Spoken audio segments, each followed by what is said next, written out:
Hello guys, this is my next video for reflexive relation for class 12। इससे पहले ही मैंने relations का एक पार्ट अपलोड किया है फॉर क्लास 11 के मैं अलग सेपरेटली वीडियोस डालूंगा एंड क्लास 12 की अलग। रिफ्लेक्सिव रिलेशन हमें क्लास 12 में स्टूडेंट 3 टाइप के रिलेशन पढ़ने हैं जो मेनली हमारे सिलेबस में रिफ्लेक्सिव, सिमेट्रिक एंड ट्रांजिटिव। ये जो 3 टाइप के रिलेशंस हैं ये 12th क्लास में इनकी स्टडी करनी है, ठीक है। तो सबसे पहला जो रिलेशन है टाइप्स ऑफ रिलेशन में जो पहला पार्ट है वो है रिफ्लेक्सिव रिलेशन। रिफ्लेक्सिव रिलेशन के बारे में स्टडी करनी है। रिफ्लेक्सिव रिलेशन क्या होता है? A relation R on a set is said to be reflexive if every element of A is related to itself. मतलब रिलेशन डिफाइन होने के लिए हमारे पास कोई ना कोई सेट होना चाहिए जो कि नॉन एम्प्टी हो। अगर नॉन एम्प्टी सेट नहीं होगा तो हम रिलेशन भी डिफाइन नहीं कर सकते स्टूडेंट्स, ठीक है। जैसे फॉर एग्जाम्पल जो रिलेशन आती है वो कहाँ से निकल के आती है? वो आती है कार्टेशियन प्रोडक्ट से निकल के, बिकॉज जो रिलेशन होता है वो हमारा सबसेट होता है ए क्रॉस बी का। कार्टेशियन प्रोडक्ट का सबसेट होता है रिलेशन। ये छोटी सी बात हम की पॉइंट के तौर पे समझेंगे। Relation is a subset of A cross B.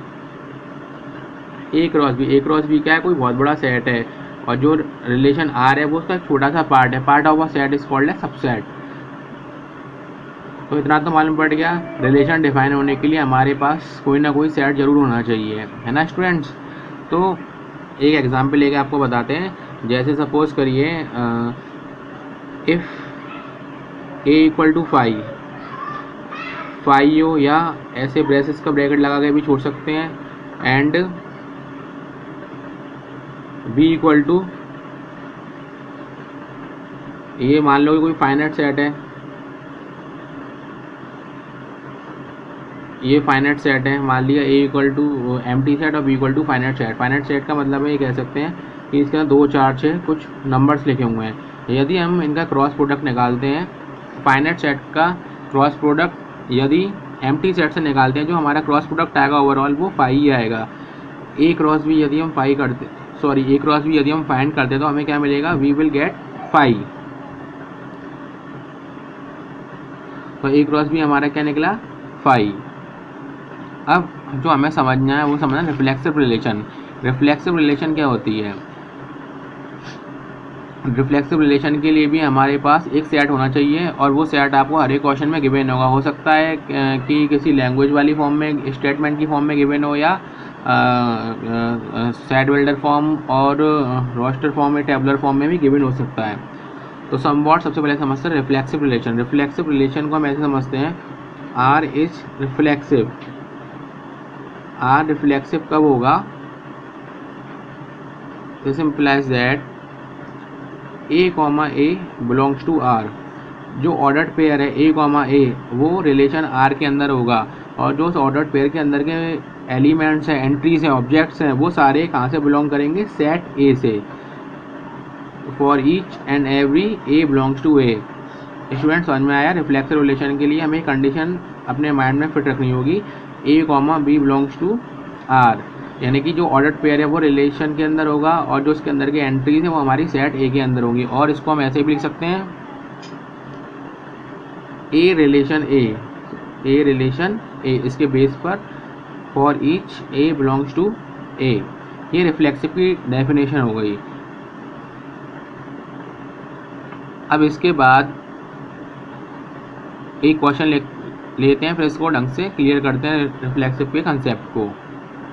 Okay, लगता है अब स्टूडेंट्स आगे प्रोसीड करते हैं। एक क्वेश्चन लिया है मैंने, ये जो 4 रिलेशन से रखी हैं R1, R2, R3 एंड 4, इनको चेक करना है कि रिफ्लेक्सिव है या नहीं है। अगर कोई भी वर्ड में मिस्टेक से गलत बोल जाता हूँ तो उसके लिए सॉरी। रिफ्लेक्सिव या ट्रांसलेटिव बोल जाऊँ तो समझ लो कि इस समय रिफ्लेक्सिव का कंसेप्ट ही चल रहा है, ठीक है। तो रिफ्लेक्सिव रिलेशन में हमें क्वेश्चन दे रखा है, लेट ए इक्वल टू 1 2 3। ये एक सेट है, क्योंकि कोई भी रिलेशन किसी ना किसी सेट पर डिफाइन होती है, और रिलेशन क्या होती है? वो सेट का सबसेट होती है। Subset means part of A set.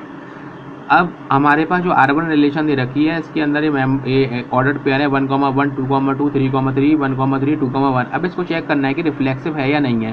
देखो, रिफ्लेक्सिव चेक करने के लिए जो A comma A belongs to R, मतलब जो ऑर्डर्ड पेयर है वो हमारा आर के अंदर आना चाहिए। For each A belongs to A, और जितने भी उस ऑर्डर्ड पेयर के मेंबर हैं वो हमारे ए सेट के अंदर होने चाहिए। अब जैसे इस ए सेट का जो पहला सेट का जो मेंबर है एंट्री है पहली 1 का 1,1 ये 1,1 आ रहा है इसमें, इसका 2,2 इसका 3,3। अब देखो डेफिनेशन भी यहाँ पे फुलफिल हो रही है, every element of A related to itself, यानी कि सेट के अंदर जितने भी एलिमेंट है वो सारे आपस में रिलेट होने चाहिए, रिलेटेड टू इटसेल्फ। 1 का इटसेल्फ 1,1, 2 का इटसेल्फ 2,3, 3 का 2,2, 3 का इटसेल्फ 3,3 और फिर 1,3, 2,1 ये भी है तो इसी सेट के ही एलिमेंट्स, इसी सेट के मेंबर्स हैं, तो ये रिफ्लेक्सिव है। रिफ्लेक्सिव चेक करने के लिए हमारे लिए जो मोस्ट इम्पोर्टेंट कंडीशन ये है कि जो सेट के अंदर जितने भी एलिमेंट्स दे रखे हैं उन सब का डबल होना चाहिए, इटसेल्फ ओनली। और बाकी यदि और ऑर्डर्ड पेयर आते हैं उसी सेट के अंदर से तो भी वो रिफ्लेक्सिव है। अब सेकंड रिलेशन देखते हैं। सेकंड रिलेशन में क्या दे रखा है 1,1, 3,3, 2,1 एंड 3,2। तो स्टूडेंट्स देखो 1 का यदि रिफ्लेक्सिव निकालेंगे तो 1,1, 2 का 2,2 इसमें नहीं है, 3 का 3,3 है। बट हमने क्या देखा, जो इसकी डेफिनेशन है वो क्या कहती है, A belongs to R for each A belongs to A. जितने भी ए हैं इन सब का डबल होना चाहिए। तो यहाँ पे हम लिखेंगे 2,2 does not belongs to R2, क्योंकि R2 के अंदर ये ऑर्डर्ड पेयर ही नहीं है तो इसके डेफिनेशन को फुलफिल नहीं कर पा रहा, so it is not reflexive. Clear to all. Then after next question R3 is 1,1, 2,2, 3,3, ये भी रिफ्लेक्सिव रिलेशन है, हर एलिमेंट की इमेज डबल हो रही है 1,1। And R4 1,1, 2,2, 3,3, 1,2, 2,3। स्टूडेंट्स ये भी रिफ्लेक्सिव है। देखिए ये सेट की सबकी रिलेटेड टू इटसेल्फ यहाँ पे 1,2, 2,2, 3,3, 1,2 एंड 2,3। तो ये भी रिलेशन रिफ्लेक्सिव है, तो ये वाली भी रिफ्लेक्सिव है। अब एक रिलेशन और कंसीडर करते हैं। सपोज दैट R4 हमको दे रखा है 1, 2, 1, 1, 2, 1, 2, 2, 3, 3, 3, 1, 3, 4। अब स्टूडेंट्स अब इसको बताओ, ये क्वेश्चन थोड़ा कंफ्यूजिंग कर सकता है आपको।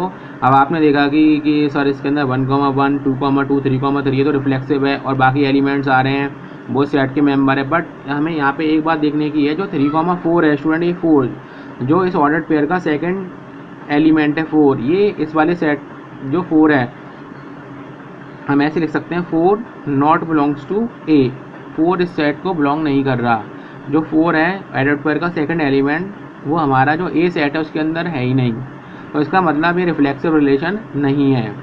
यदि कोई ऑर्डर्ड पेयर के अंदर यदि कोई entry out of the set आता है तो वो भी रिफ्लेक्सिव नहीं है। रिफ्लेक्सिव समझने के लिए हमें याद रखना होगा, जो सेट के अंदर जितने भी एलिमेंट्स हैं उनकी इमेज हमें डबल मिलनी चाहिए।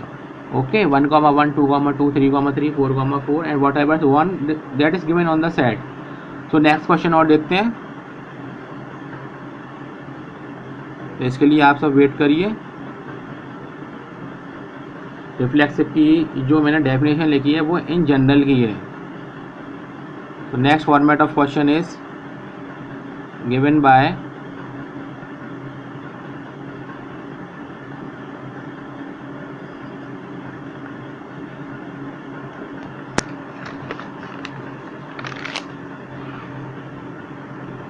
देखते हैं नेक्स्ट क्वेश्चन।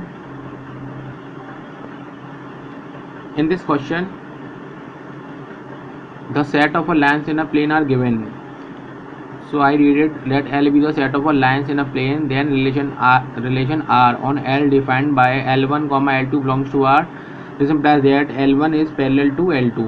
अब स्टूडेंट इस क्वेश्चन में समझते हैं कि इसमें कोई नंबर्स नहीं दे रखे, इसमें स्टेटमेंट में दे रखा है। जैसा कि मैंने आपको बताया था, सबसे पहले हमें सेट पहचाना होगा। हमें सेट क्या दे रखा है, जो इसके अंदर सेट दे रखा है वो दे रखा है set of a lines in a plane, है ना। जो हमारे पास सेट है वो क्या है, सभी लाइंस का set in a plane. Plane कुछ भी हो सकता है, कॉपी का प्लेन, टॉप का, वॉल का, कुछ भी हो सकता है, black board, white board, heaven, whatever so on, anything which we can write on it जिस नोन एज प्लेन, है ना। Set of all lines in a plane, ये हमारे पास एक सेट दे रखा है। All lines in a plane, इसको सेट की ऐसे करके ब्रेसेस में डाल सकते हैं, set of all lines in a plane. अब जो यहाँ पे गौर करने वाली बात है वो रिलेशन क्या दे रखी है, L1, L2 belongs to R। यानी कि L1, L2 belongs to R। L1 L2 का मतलब क्या है? L1 L2 हमारे पास दो लाइन है जो हमने कहाँ से ले रखी हैं? प्लेन के सेट से। अब एक बार बताइए, जो प्लेन का सेट है, सॉरी जो प्लेन के अंदर बहुत सारी लाइन का सेट है, उसमें से हमने कोई रैंडमली दो लाइन सेलेक्ट कर ली L1 और L2 और उस पर एक रिलेशन निकाल दिया कि such that L1 is parallel to L2। ये रिलेशन हमने निकाल दिया। अब इसमें ये बताना है कि जो रिलेशन निकाला है L1 पैरेलल टू L2 ये रिफ्लेक्सिव है या नहीं है। तो स्टूडेंट इसको समझेंगे। सबसे पहले चेक करने के लिए फॉर रिफ्लेक्सिव चेक करने के लिए इसकी जो जनरल फॉर्म क्या होती है, A, A belongs to R for each and every A belongs to A। अब यहाँ पर इन जनरल सेट A है और according to the question set हमारा L होगा। ठीक है, तो इसको हम ऐसे करके लिखते हैं इसकी फॉर्म में। अब A, A set of all lines, line का सेट है, तो मैंने A, A के अकॉर्डिंग कैसे लूँगा? L1, L1 belongs to R for each. जितने भी L1 है ये काय में होंगे? लाइन के सेट में होंगे। Students clear? अब हमें रिलेशन डिफाइन करने की L1 is parallel to L2।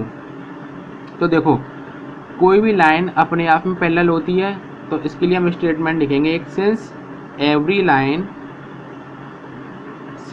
Line is parallel to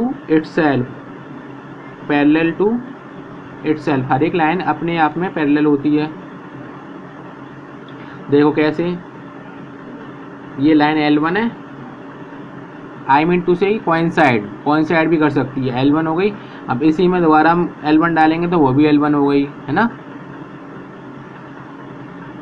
तो इस कंडीशन में हम कह सकते हैं L1 इज पैरेलल टू